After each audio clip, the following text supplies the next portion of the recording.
అణు బెదిరింపులకు లొంగేదే లేదు రాజ్నాథ్ సింగ్.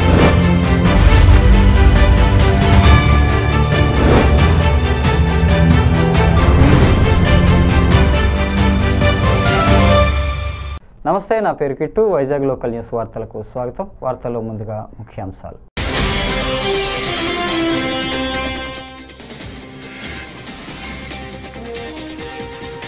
అణు బెదిరింపులకు లొంగేదే లేదు రాజ్నాథ్ సింగ్.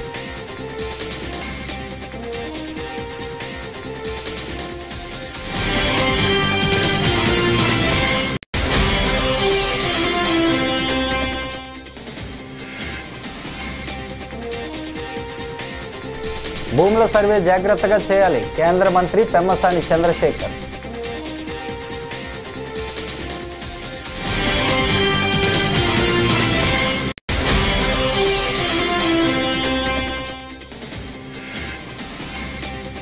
మూడు సిలిండర్ల సొమ్ము ముందుగానే జమ, టీడీపీ పొలిట్ బ్యూరో సమావేశంలో నిర్ణయం.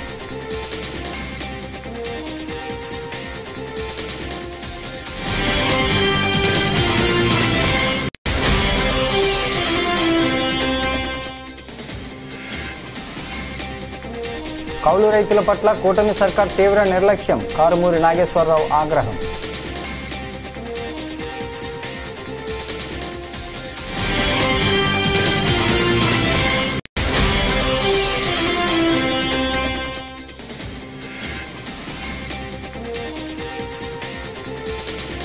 మహిళల్లో అహల్యాబాయి ధైర్యాన్ని నింపారు దగ్గుబాటి పురంధేశ్వరి.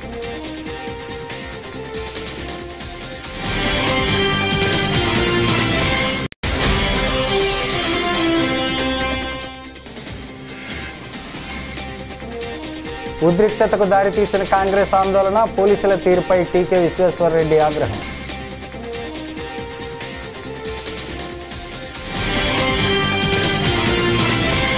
ఇక డీటెయిల్స్ చూస్తే, రక్షణ మంత్రి రాజ్నాథ్ సింగ్ గురువారం శ్రీనగర్లో సైనిక బలగాలను కలిశారు. అనంతరం ఆయన మాట్లాడుతూ, ఇంత విపరీతమైన పరిస్థితుల్లో మీ మధ్య ఉండటం నాకు గర్వంగా ఉంది. ఆపరేషన్ సింధూర్ సందర్భంగా మీరు చేసిన సేవలు దేశం మొత్తం గర్విస్తోంది. ప్రధాని మోడీ నాయకత్వంలో మీరు అందించిన సేవలు అభినందనీయం. అణు బెదిరింపులకు లొంగేది లేదని భారత్ స్పష్టం చేసింది. ఉగ్రవాదుల దుశ్చర్యలకు తగిన గుణపాఠం చెప్పింది అని ఆయన అన్నారు. मेरे दोस्तों, इन विषम परिस्थिति में आप सबके बीच आज आकर मैं स्वयं को बहुत ही गौरवान्वित महसूस कर रहा हूं। हमारे प्रधानमंत्री माननीय नरेंद्र मोदी जी के कुशल नेतृत्व और मार्गदर्शन में ऑपरेशन सिंदूर के दौरान आपने जो कुछ भी किया है उस पर पूरे देश को गर्व की अनुभूति हो रही है। मैं अभी भले ही आपका रक्षा मंत्री हूं, लेकिन उससे पहले तो मैं भारत का एक नागरिक हूं। रक्षा मंत्री के साथ साथ मैं आज भारत के नागरिक के रूप में भी आप सबके प्रति आभार व्यक्त करने के लिए यहां मौजूद हूं। 100 ఏళ్ల తర్వాత జరుగుతున్న భూముల సర్వే జాగ్రత్తగా చేయాలని కేంద్ర మంత్రి పెమ్మసాని చంద్రశేఖర్ ఆదేశించారు. కేంద్ర గ్రామీణాభివృద్ధి శాఖ ఆధ్వర్యంలో గుంటూరు ఐటీసీ హోటల్లో భూముల డిజిటలైజేషన్పై కార్యశాలను పెమ్మసాని చంద్రశేఖర్, మంత్రి అనగాని సత్యప్రసాద్ ప్రారంభించారు. భూ వివాదాలు ఏళ్ల తరబడి కోర్టుల్లో పెండింగ్లో ఉంటున్నాయని పెమ్మసాని తెలిపారు. భూ సర్వేలో సిబ్బంది కొరత, నిధుల సమస్య అధిగమించడంపై దృష్టి సారించామన్నారు. ఈరోజు department of land records rural డెవలప్మెంట్లో ఉన్నటువంటి ఒక డివిజన్ ఇది. ఈ డివిజన్ ద్వారా కంట్రీలో ఉన్నటువంటి ల్యాండ్ రికార్డ్స్ అన్నింటినీ కూడా ఒకటి డిజిటైజ్ చేస్తూ ఉన్నారు ఎప్పటి నుంచో. అయితే ఈ మ్యాప్స్ అన్నీ కూడా 100 years బ్యాక్ రీసర్వే చేసినటువంటివి.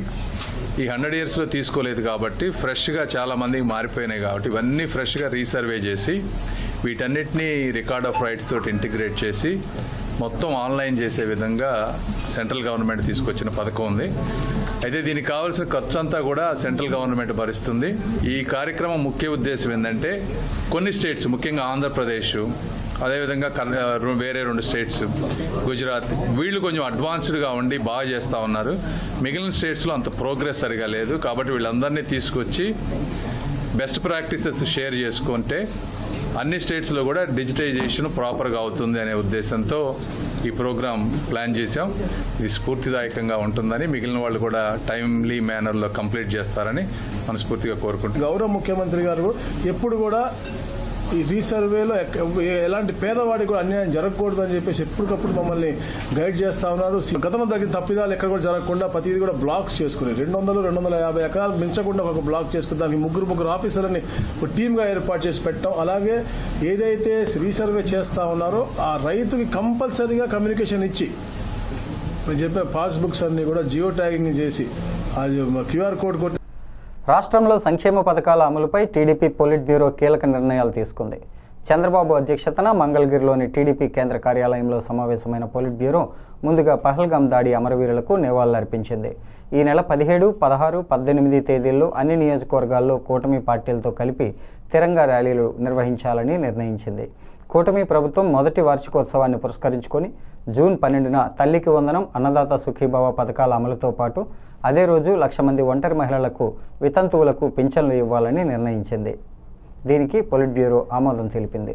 మరి తెలుగుదేశం పార్టీ స్థాపించిన దగ్గర నుంచి ప్రతి ఏడాది క్రమం తప్పకుండా మహానాడు నిర్వహించుకోవడం జరుగుతుంది. అయితే ఈ ఏడాది కడపలో మహానాడు చేయాలని చెప్పేసి మరి పొలిట్ బ్యూరో నిర్ణయించడం జరిగింది. అయితే ఈ నిర్ణయం కొంత ఆలస్యం అయినప్పటికీ కూడా ముఖ్యంగా యుద్ధ వాతావరణం ఉన్నటువంటి నేపథ్యంలో ఒకవైపు యుద్ధం జరుగుతున్నప్పుడు మనం మహానాడు చేయడం బాగుంటుందా లేదా అని చెప్పేసి ఆ మీమాంసలో ఉండి కొంత ఆలస్యం అయింది. ఎప్పుడైతే ఈ యుద్ధం మరి ఆగిపోయినటువంటి సందర్భంలో తప్పనిసరిగా మహానాడు చేయాలని చెప్పేసి మరి పోలిట్ బ్యూరో అంతా కూడా నిర్ణయించడం జరిగిందని చెప్పి తెలియజేస్తున్నాం. కనుక ఈ నెల 27, 28, 29 ఈ 3 రోజుల్లో మరి కడపలో ఘనంగా సీకే దిన్ని మండలంలో ఆ హైవేకి ఆనుకునే మేము మహానాడు ప్రాంగణం చూడడం జరిగింది. అక్కడ ఘనంగా చేయబోతున్నాం అని చెప్పేసి మీ ద్వారా తెలుగుదేశం పార్టీ కుటుంబ సభ్యులకు ప్రజలకి తెలియజేస్తున్నాం. ఇందులో మొదటి 2 రోజులు నాయకుల్ని ఏ స్థాయి నాయకులు అంటే మండల స్థాయి నాయకుల వరకు కూడా అలాగే యూనిట్ క్లస్టర్ వరకు కూడా మనం పిలవడం జరుగుతుంది. స్టేట్ బాడీ మెంబర్స్ కావచ్చు, పోలిట్ బ్యూరో మెంబర్స్ కావచ్చు, అలాగే జిల్లా body members, state body members అందరినీ కలుపుకొని సుమారు 23,000 మందికి మొదటి 2 రోజులు మేము ఆహ్వానిస్తున్నాం. 3వ రోజుకి వచ్చేసరికి గ్రామ స్థాయి అధ్యక్షుల వరకు, గ్రామ కమిటీ వరకు కూడా పిలవడం జరుగుతుంది. చెప్పేసి ఏదైతే ఆపరేషన్ సింధూర్ రూపకల్పన చేసి సమర్థవంతంగా ఉగ్రవాదుల దాడుల్ని, పాక్ సైనిక చర్యలను తిప్పికొట్టి ప్రజల నమ్మకాన్ని, దేశం యొక్క ప్రతిష్టను పెంచి పాకిస్తాన్ను ఒంటరిపాటు చేసినటువంటి భారత ప్రధాని శ్రీ నరేంద్ర మోడీ గారికి, త్రివిధ దళాల్ని, వారి అధిపతుల్ని, ఈ ఆపరేషన్ సింధూర్లో పాల్గొన్నటువంటి ప్రతి ఒక్క సైనికుడికి అభినందిస్తూ పోలిట్ బ్యూరో తీర్మానం చేసిందని చెప్పి సందర్భంగా తెలియజేస్తున్నాను. ఏదైతే ఉగ్రవాదులు దాడి చేసి 27 మందిని పొట్టన పెట్టుకున్నారో ఈ రోజు కేంద్ర ప్రభుత్వం కూడా ఒక కార్యక్రమాన్ని రూపకల్పన చేసింది, తిరంగ సభలు జరపాలని. అందులో భాగంగా Telugu Desam party, Janasena party, BJP party 16, 17, 18 3 రోజుల్లో ప్రతి నియోజకవర్గంలో తిరంగా ర్యాలీలు జరిపి సభలు జరపాలని చెప్పి నిర్ణయం చేశామని చెప్పి మీ అందరికీ తెలియజేస్తున్నాను. పాకిస్తాన్ ఉగ్రస్థావరాలపై దాడి చేసిన కల్నల్ సోఫియా ఖురేషీపై మధ్యప్రదేశ్ మంత్రి కున్సాల్ విజయ్ షా అనుచిత వ్యాఖ్యలు చేయడం చాలా దారుణమని డీసీసీ అధ్యక్షుడు టీకే విశ్వేశ్వరరెడ్డి మండిపడ్డారు. ఆయనను వెంటనే పదవితో పాటు బీజేపీ నుంచి బర్తరఫ్ చేయాలని గురువారం ఆజాద్ చౌక్లో ధర్నా నిర్వహించారు. మంత్రి దిష్టిబొమ్మను దహనం చేసి నిరసన తెలపడానికి కాంగ్రెస్ శ్రేణులు ప్రయత్నించడంతో పోలీసులు అడ్డుకున్నారు. శాంతియుతంగా నిరసన తెలపాలని, దిష్టిబొమ్మలు దహనం చేయడానికి అనుమతి లేదని చెప్పడంతో టీకే వారిపై ఆగ్రహం వ్యక్తం చేశారు. పోలీసుల తీరును నిరసిస్తూ డౌన్ డౌన్ అంటూ నినాదాలు చేశారు. ఆయన మాట్లాడుతూ ఇందిరాగాంధీకి ఉక్కు మహిళ అని బిరుదు ఇచ్చినట్టే సోఫియా ఖురేషీకు కూడా ఫైటర్ ఉమెన్ బిరుదు ఇవ్వాలని డిమాండ్ చేశారు. ఆమెపై వ్యాఖ్యలు చేసిన మంత్రిని పదవి నుంచి, పార్టీ నుంచి తొలగించే వరకు ఆందోళన చేస్తామని హెచ్చరించారు.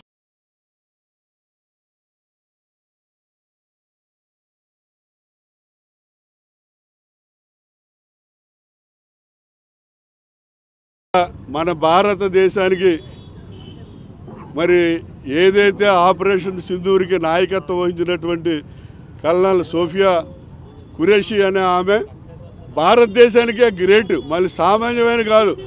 ఇందిరాగాంధీకి ఉక్కు మహిళ అని చెప్పి ఏ రకంగా బిరుదిచ్చారో ఈ అమ్మాయికి ఫైటర్ ఉమెన్ అని చెప్పి ఈ అమ్మాయికి బిరుదు ఇవ్వాల్సిన అవసరం ఉంది. ఎందుకంటే ఎవడో కూడా ఏ మిలిటరీ ఆఫీసర్ అవనండి, ఏ కమాండెంట్ అవనండి, ఎవడో కూడా మరి ఈ టార్గెట్ ఏదైతే టార్గెట్ పెట్టుకున్నామో ఈ శిబిరాలు 9 శిబిరాలు టెర్రరిస్ట్ శిబిరాల్ని ఎక్కడా కూడా తప్పకుండా 9 కూడా గురిపెట్టి కొట్టింది. పౌరులు ఎవరికి ఒక్కడికి కూడా దెబ్బ తగలేదు.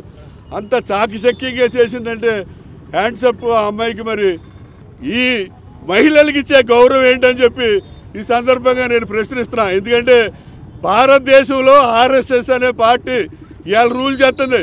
నరేంద్ర మోడీ గారిని కాలర్ పట్టుకుని నడిపించింది ఆర్ఎస్ఎస్లో ఒక మహిళ కనపడదు మనకి. ఇవాళ కాంగ్రెస్ పార్టీ మహిళలకు 50% రిజర్వేషన్ ఇస్తానంటున్నాం.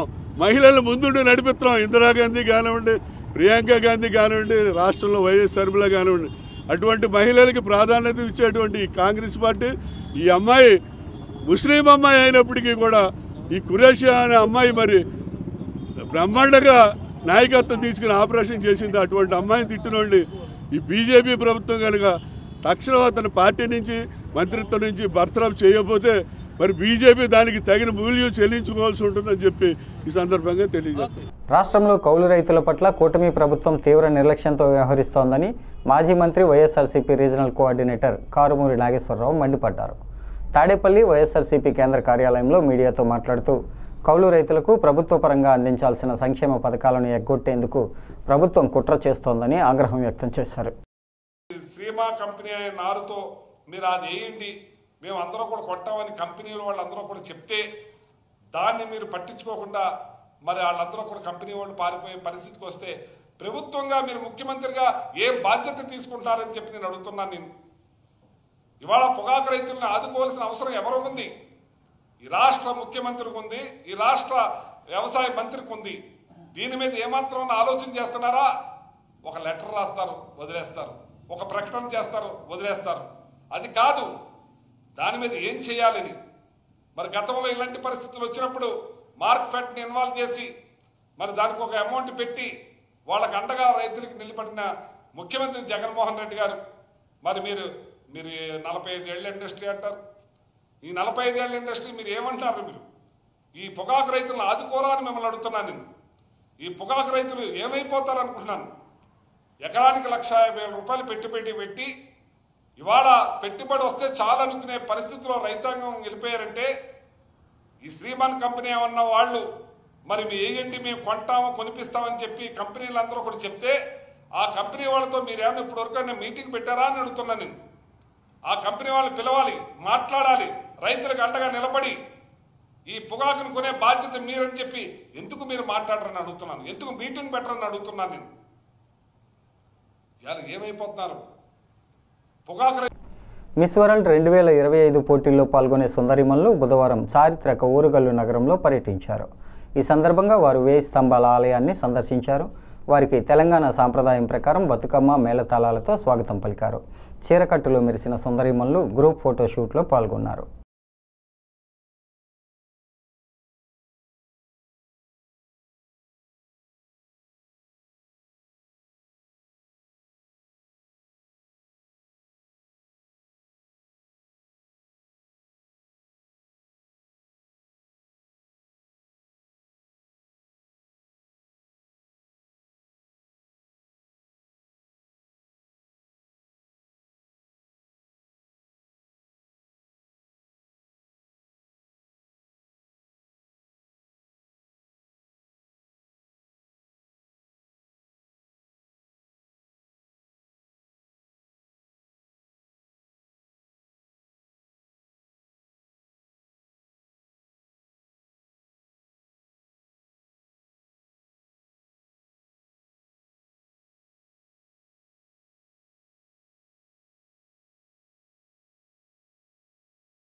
ఆర్థిక శక్తిగా భారతదేశాన్ని తీసుకెళ్లాలంటే మౌలిక సదుపాయాలు సమకూర్చుకోవాలంటూ బీజేపీ ఏపీ రాష్ట్ర అధ్యక్షురాలు దగ్గుబాటి పురంధేశ్వరి తెలిపారు. అలాంటి ఆలోచనలు ఆనాడు అహల్యాబాయి హోల్కర్ ఆలోచించి వాటిని అందుబాటులోకి తీసుకువచ్చేలా కృషి చేశారని చెప్పారు. పరిశ్రమలకు పెట్టుబడులు రావాలంటే ఇలాంటి మౌలిక సదుపాయాలు ఎంత అవసరమో గమనించి వాటిపై ఆనాడే దృష్టి పెట్టారని అన్నారు. ఇవాళ అంటే గురువారం నాడు బీజేపీ రాష్ట్ర కార్యాలయంలో అహల్యాబాయి హోల్కర్ 300వ జయంతి వేడుకల ఏర్పాటుకు వర్క్ షాప్ నిర్వహించారు.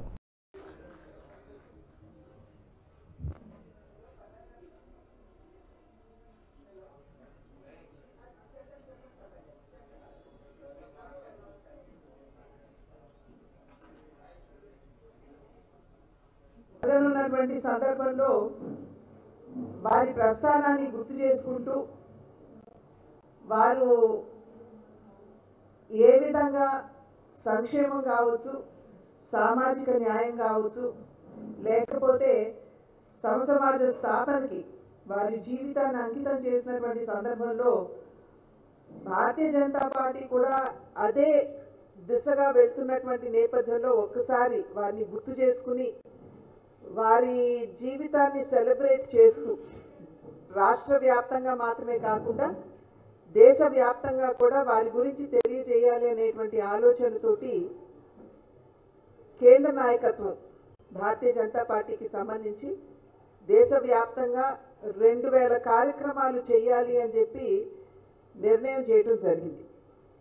చాలా వరకు కూడా మన భారత చరిత్ర కనుక మనం చూసుకున్నట్లయితే మన ఇతిహాసం ఏదైతే ఉందో పాశ్చాత్యులు రాశారు. మన చరిత్రని భారతీయులు రాశారు అని చెప్పడానికి చాలా కొద్దిపాటి రుజువు మాత్రమే మన దగ్గర ఉన్నది. అంటే ఇంచుమించుగా మనం కనుక హిస్టరీని చూసినట్లయితే, మన హిస్టరీ బుక్స్ని కనుక చూసినట్లయితే అవన్నీ కూడా పాశ్చాత్యులు మనకి ఇచ్చినటువంటి సమాచారమే మన పాఠ్య పుస్తకాల్లో ఇవాళ ఉన్నటువంటి సందర్భం. కనుక చాలా వరకు పాశ్చాత్యులకి ఏదైతే అనుకూలం అని చెప్పి వారు భావించారో వారే ఆ విషయాలే మనకి భారత చరిత్ర అని చెప్పి మనకి అందివ్వడం జరిగింది. ఆ సందర్భంలో మన భారతదేశంలో అనేక మంది మహనీయులు వారి జీవితాన్ని దేశ సేవకి, దేశ స్వాతంత్ర పోరాటానికి అంకితం చేసినప్పటికీ కూడా చాలా వరకు వారి పేర్లు మనకి చరిత్ర పుటల్లో మనకి కనిపించవు. విజయవాడ సబ్ జైల్లో ఉన్న మాజీ ఎమ్మెల్యే వల్లభనేని వంశీ గురువారం ఊపిరి పీల్చుకోవడం ఇబ్బందికరంగా ఉండటంతో జైలు అధికారులు వైద్య పరీక్షల నిమిత్తం ప్రభుత్వ ఆసుపత్రికి తరలించారు. అక్కడ వైద్య పరీక్షలు నిర్వహించిన అనంతరం పోలీసు అధికారులకు వల్లభనేని వంశీని సబ్ జైలుకు తరలించారు. సుమారు గంటన్నర పాటు వంశీకి వైద్య పరీక్షలు నిర్వహించారు.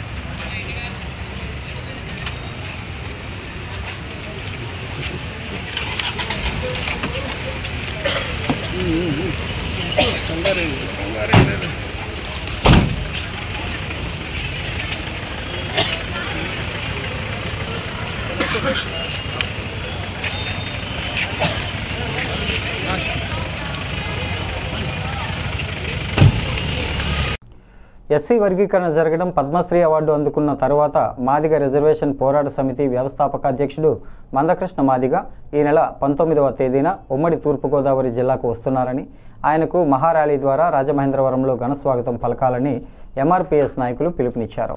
ది రాజమండ్రి ప్రెస్ క్లబ్లో గురువారం జరిగిన మీడియా సమావేశంలో జాతీయ అధికార ప్రతినిధి కొత్తపల్లి ప్రసాదరావు, ఉత్తర కోస్తా జిల్లాల ఇన్ఛార్జ్ ముమ్మిడివరపు చినసుబ్బారావు, కొండేపూడి ఉదయ్ కుమార్, యార్లగడ్డ అశోక్ కుమార్ మాట్లాడుతూ ఎంఆర్పీఎస్ ఉమ్మడి తూర్పుగోదావరి జిల్లా అధ్యక్షుడు కొండేపూడి శ్యాంబాబు సంతాప సభ కాకినాడలో 19న గోకులం రోడ్లో జరుగుతుందన్నారు. దీనికి హాజరవుతున్న మందకృష్ణకు ఘనస్వాగతం పలకటానికి ఎంఆర్పీఎస్, ఎంఎస్పీ, ఎంఎల్ఎఫ్, ఎంఎస్ఎఫ్ నాయకులు, కార్యకర్తలు తరలి రావాలని కోరారు. వర్గీకరణ చేస్తున్న ఆంధ్ర, తెలంగాణ సీఎంలకు కృతజ్ఞతలు తెలిపారు. సమావేశంలో నాయకులు రాంబాబు, చిడిపి వీర్రాజు, దయానందరాజు, పలివెల వీర్రాజు, డాన్ సూరి తదితరులు పాల్గొన్నారు.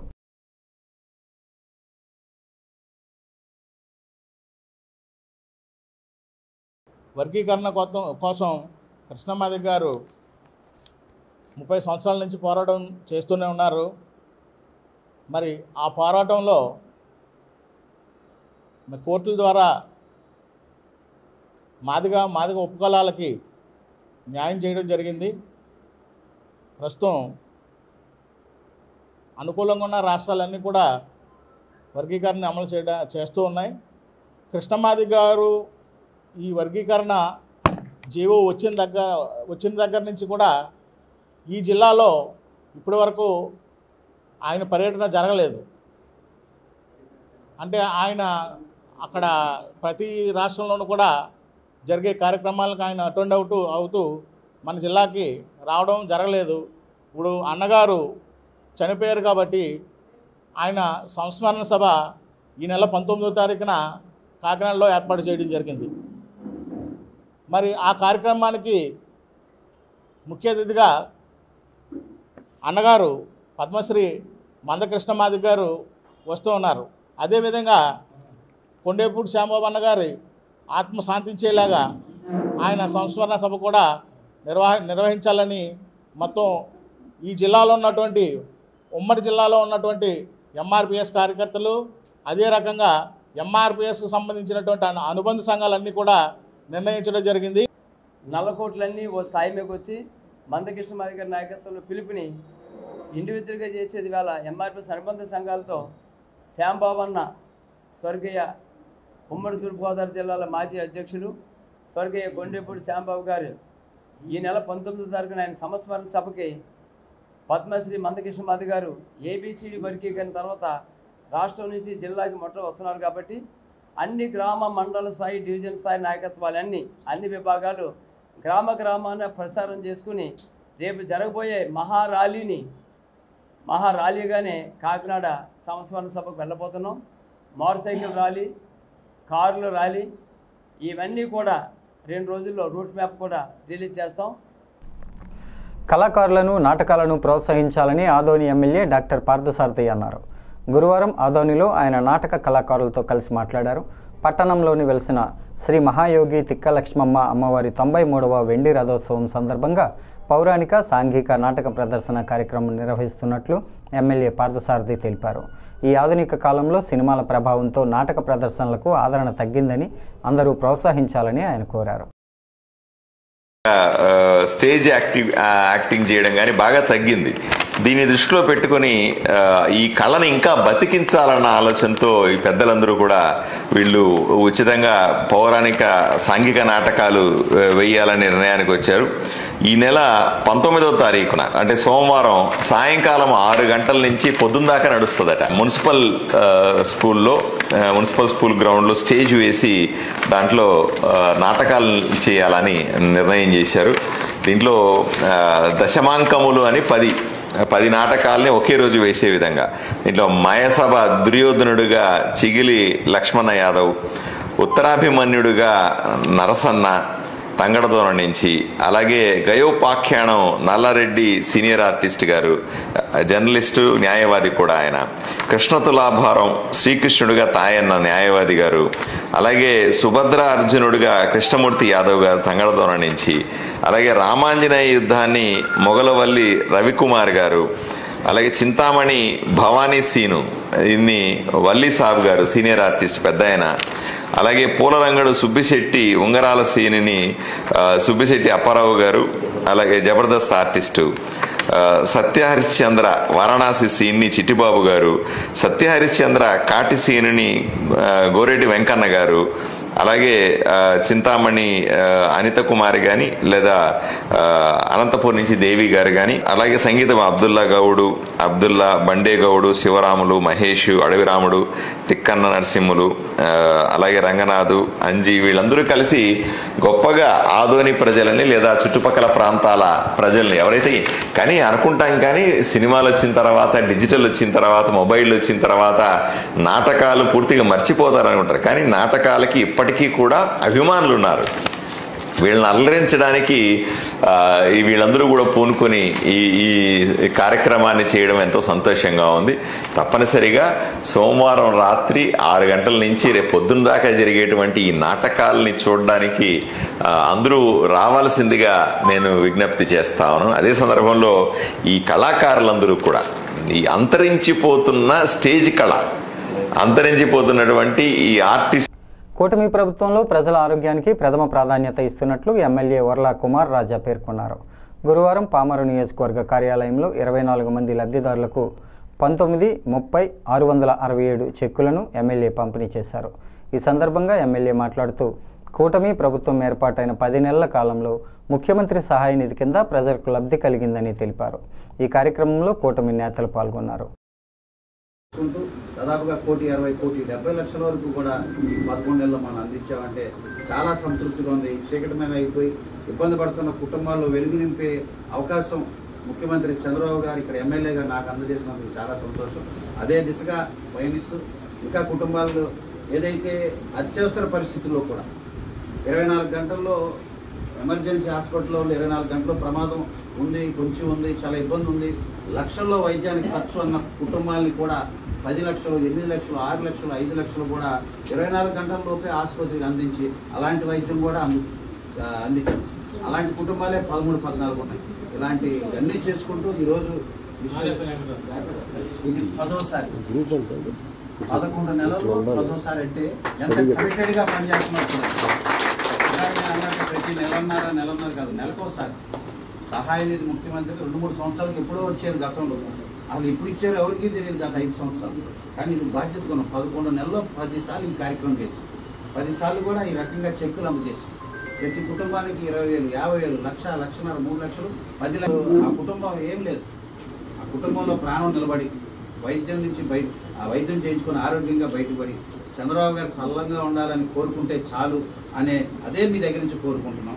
10 కాలాల పాటు చంద్రబాబు గారు ఇదే రకంగా ముఖ్యమంత్రిగా కొనసాగితే, మీ అందరి ప్రేమాభిమానంతో మీ సేవకుడిగా నేను కొనసాగితే, ఇలాంటి సేవలు ఇంకా ఇంకా ఇంకా ఇంకా ఎవరికైతే అక్కడనే ఒక మహోత్తరమైన 20 లక్షలు, నాకు తెలిసి ఇంకొక నెలలో ఆ 20 లక్షలు కూడా చేస్తే అధికారంలోకి వచ్చిన సంవత్సరంలోనే 2 కోట్లు పర్సనల్గా సహాయం చేసిన ముఖ్యమంత్రి సహాయం.